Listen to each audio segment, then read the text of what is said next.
Wa an Ibnu Umar radhiyallahu anhuma, diriwayatkan dari Ibnu Umar semoga Allah meridhoi keduanya, qala, beliau mengatakan, sami'tu Rasulullah sallallahu alaihi wasallam, aku mendengar Rasulullah sallallahu alaihi wasallam yaqulu, bersabda, kullukum ra'in, setiap dari kalian adalah apa?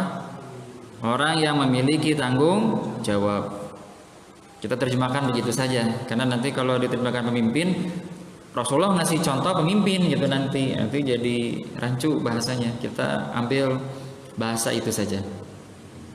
Kullukum ra'in, setiap dari kalian itu punya tanggung jawab.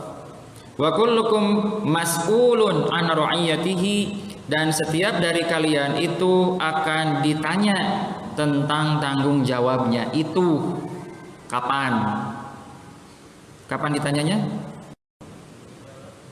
Ketika kita dibangkitkan. Siapa yang ngasih? Allah Subhanahu wa taala. Setiap dari kita ini, kata Rasulullah SAW, itu punya tanggung jawab yang akan ditanya tentang tanggung jawabnya itu di hari kiamat kelak. Di hari kiamat kelak. Yang nanyanya Allah langsung yang ngasih tanggung jawab itu.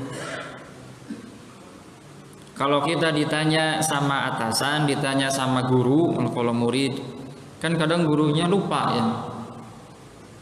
Apa saja yang sudah kita lakukan, apa saja kesalahannya, kadang lupa, kalau nggak ngelihat langsung. Tapi Allah Subhanahu wa taala tidak seperti itu. Setiap detik, setiap 0,00001 detik itu Allah tahu, dan akan Allah tanya tentang itu.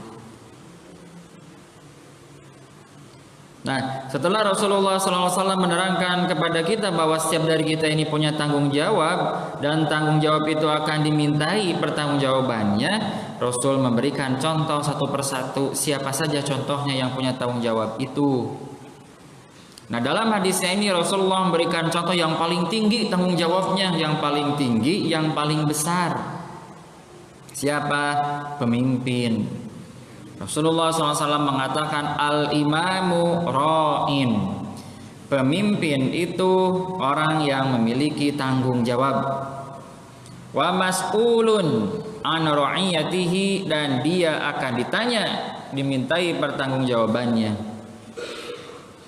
Jadi setelah Rasul menerangkan kita semua itu adalah orang yang punya tanggung jawab dan akan dimintai pertanggungjawabannya, Rasul langsung beri contoh siapa yang punya tanggung jawab paling besar. Kata Rasul, pemimpin, al-imam. Pemimpin di mana? Ya di mana saja, pokoknya pemimpin aja. Orang yang memimpin orang lain itu punya tanggung jawabnya sangat besar. Kalau sebuah negara ya berarti kepala negaranya.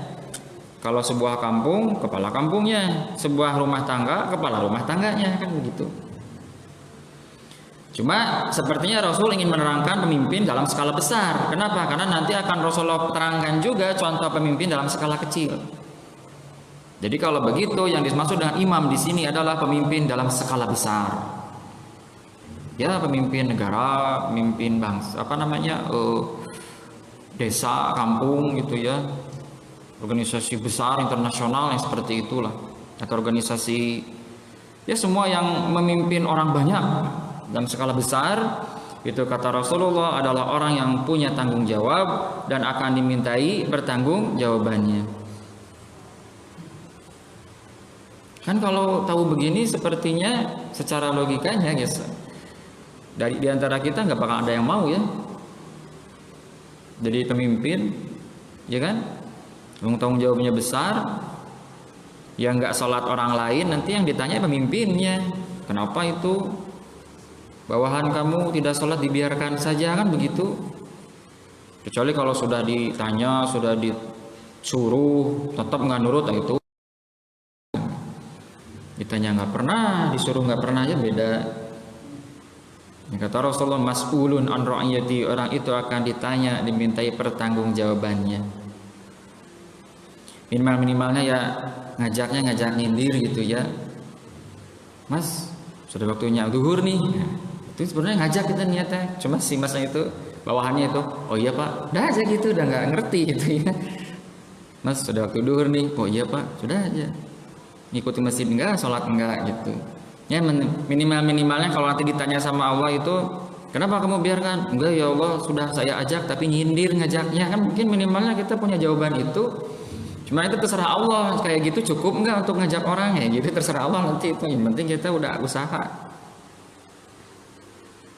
Nah, itu kata Rasulullah SAW, orang yang memiliki tanggung jawab yang sangat besar adalah seorang pemimpin. Setelah itu baru Rasulullah memberikan contoh orang yang punya tanggung jawab dalam skala kecil. Warrajulu ra'in. Seorang laki-laki itu adalah pemimpin.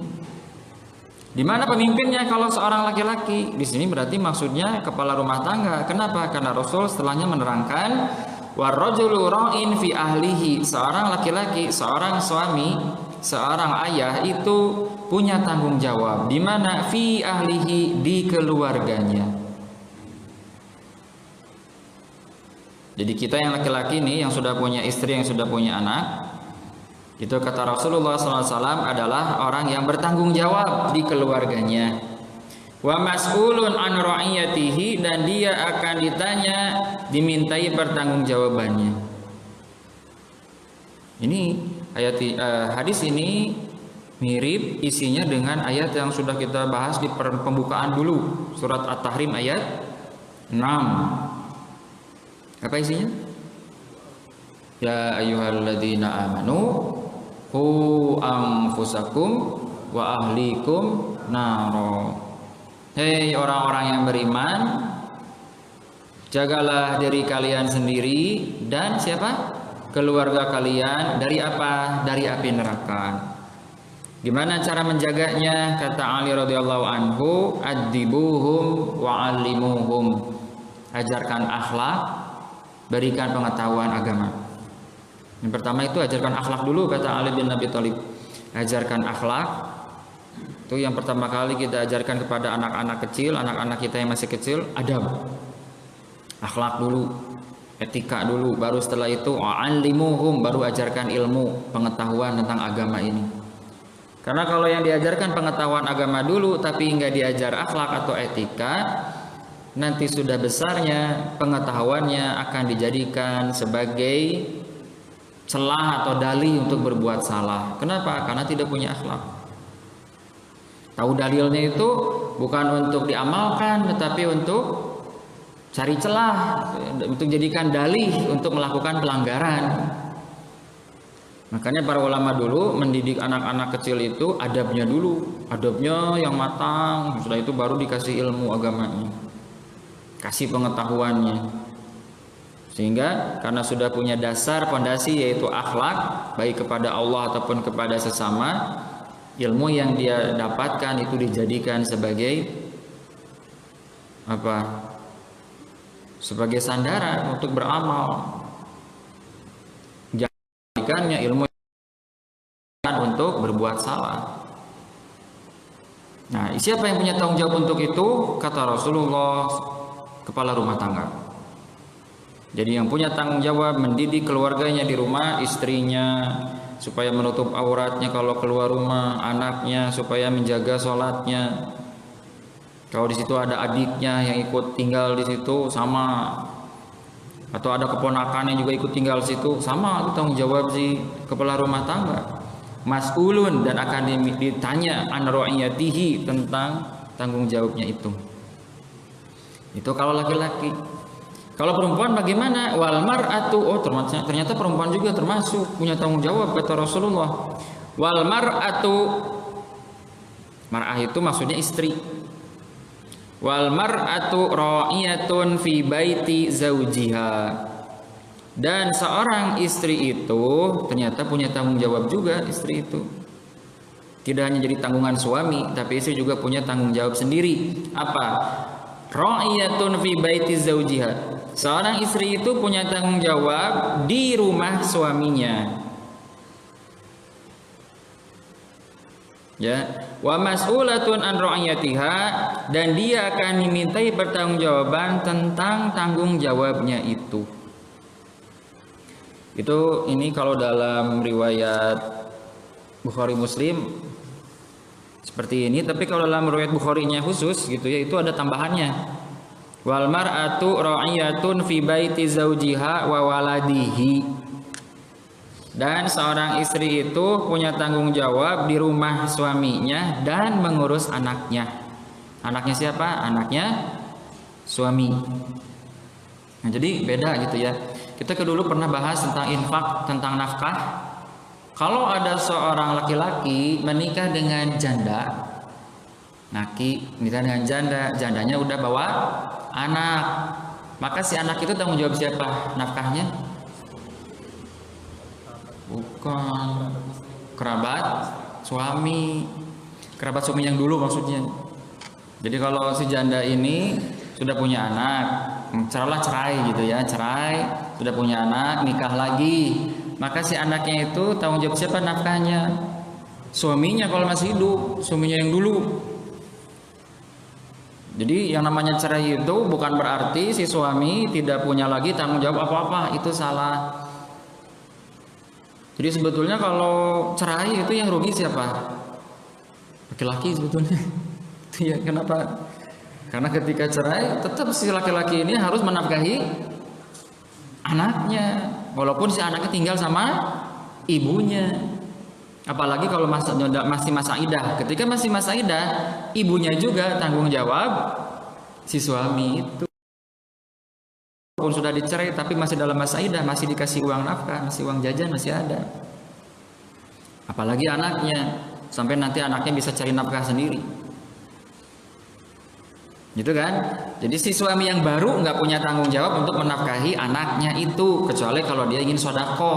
Karena mungkin suami yang baru ini baik sekali, udah nggak apa-apa saya yang tanggung, nah itu boleh, itu jadi pahala besar gitu ya, karena sodako.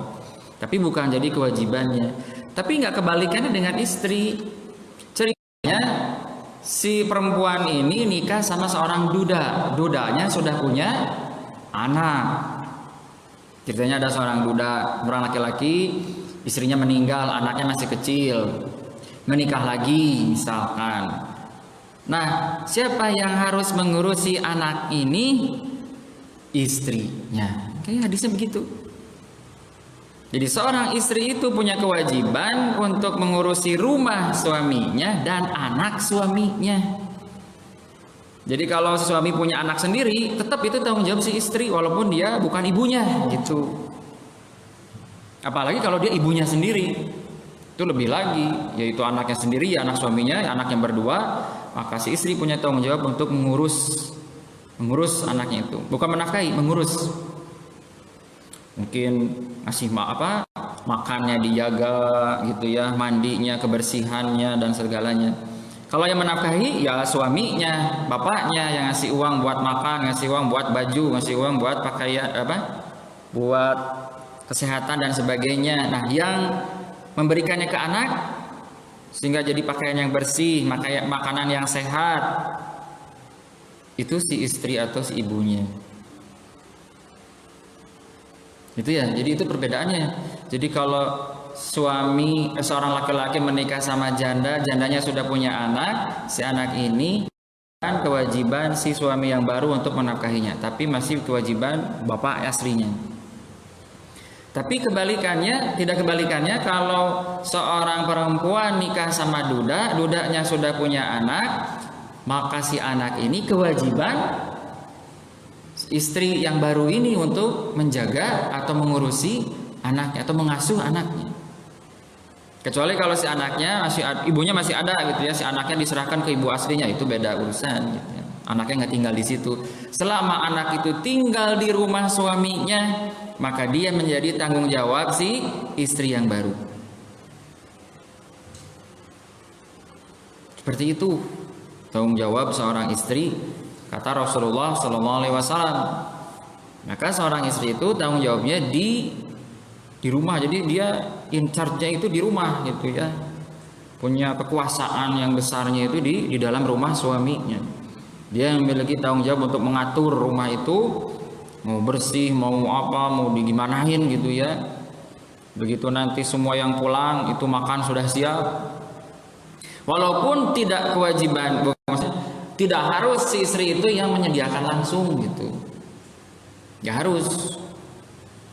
dengan seharusnya itu tanggung jawab istri. Adapun yang melakukannya siapa? Wa tamiru bainakum bima'ruf. Silakan dibincangkan antara suami istri apa mau dikerjakan sendiri atau mau disubkontrakkan ke pembantu. Nah, itu terserah. Cuma yang punya tanggung jawab siapa? Istri. Misalkan istrinya nggak bisa masak, ya udah akhirnya nyuruh pembantu yang masak. Gitu ya, istrinya kerja di rumah, kerja di luar juga karena untuk membantu suami mencari nafkah misalkan, ya akhirnya pembantu yang ngurus rumahnya, tapi yang punya tanggung jawab siapa? Istri. Jadi ketika ada ketidakberesan di rumah, istrinya harus tanggung jawab, maka istrinya harus selalu ngecek kerjaan pembantu. Itu. Jadi wah nggak beres nih di rumah, itu istrinya harus langsung ambil tindakan, pembantunya harus ditatar ulang lagi gitu ya, ini jangan gini mbak, gini caranya, kayak gitu harus itu. Kenapa? Karena kata Rasulullah, seorang istri itu punya tanggung jawab di rumah suaminya. Jadi kan sebagian istri Rasulullah ya, sebagian istri Rasul itu punya budak, sebagian istri Rasul punya budak, sehingga yang ngerjain pekerjaan rumah itu sebagian istri Rasulullah itu dibantu oleh pembantunya, tidak langsung mereka sendiri yang ngerjain. Itu membuktikan bahwa walaupun Rasul bilang istri itu punya tanggung jawab di rumah suaminya, tapi untuk praktek di lapangannya boleh disubkontrakan kepada pembantu. Tapi yang punya tanggung jawab siapa? Tetap si istri yang punya tanggung jawab menjaga kerapihan atau ketertiban rumah. Makanan siap, ketika sudah pada pulang makanan sudah siap, ketika sudah pada pulang sudah rapi, bersih, baju-baju sudah siap dipakai besok. Itu tanggung jawabnya istri. Siapa yang ngerjain? Ya terserah. Wa tamiru bainakum bima'ruf. Silahkan dibicarakan dengan baik di antara suami dan istri. Walaupun nanti yang bayar tetap suaminya, ya nggak apa-apa. Yang penting istri punya tanggung jawab. Jangan misalkan karena istrinya kerja di luar gitu ya, membantu suaminya rumah dikerjain pembantu, tapi pembantunya nggak beres dibiarkan. Nah itu nanti yang tanggung jawab siapa? Istrinya, karena istri punya tanggung jawab untuk menjaga rumah, bagaimana rumah itu seharusnya. Itu kata Rasulullah Sallallahu Alaihi Wasallam. Kemudian setelah itu Rasul pun memberikan contoh yang paling kecil mungkin ya, menurut Rasulullah ini contoh yang paling kecil, bahwa ternyata wal khadimu, dan seorang pegawai, seorang pembantu itu ra'in, punya tanggung jawab.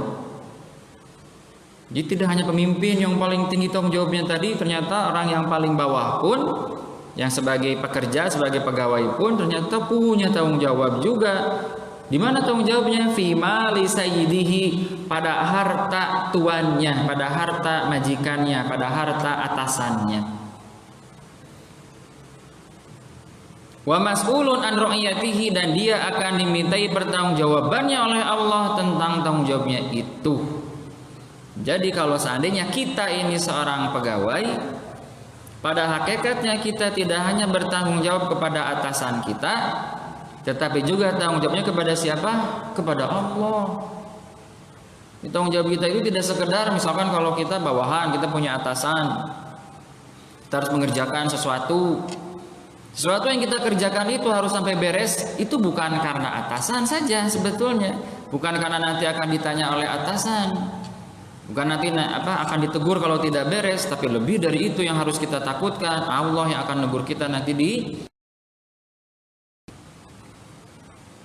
itu kata Rasulullah SAW. Jadi pegawai pun jangan asal-asalan dalam bekerja, kata Rasulullah, karena dia pada hakikatnya tidak hanya bertanggung jawab kepada atasannya, tetapi juga bertanggung jawab kepada Allah Subhanahu wa Ta'ala. Ya, jadi kita double, kalau kita pegawai mah double tuh tanggung jawabnya, kepada atasan juga kepada Allah.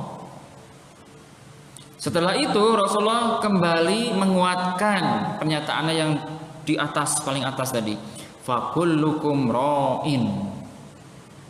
Maka intinya kata Rasulullah, setelah Rasul memberikan contoh-contohnya, pemimpin punya tanggung jawab, seorang laki-laki, seorang suami, seorang ayah punya tanggung jawab pada keluarganya, seorang istri punya tanggung jawab di rumah suami dan anaknya, pembantu pegawai pun kata Rasul punya tanggung jawab pada harta tuannya. Kembali Rasul tegaskan, fakullukum ra'in, maka semua dari kalian ini pasti punya tanggung jawab, nggak mungkin enggak.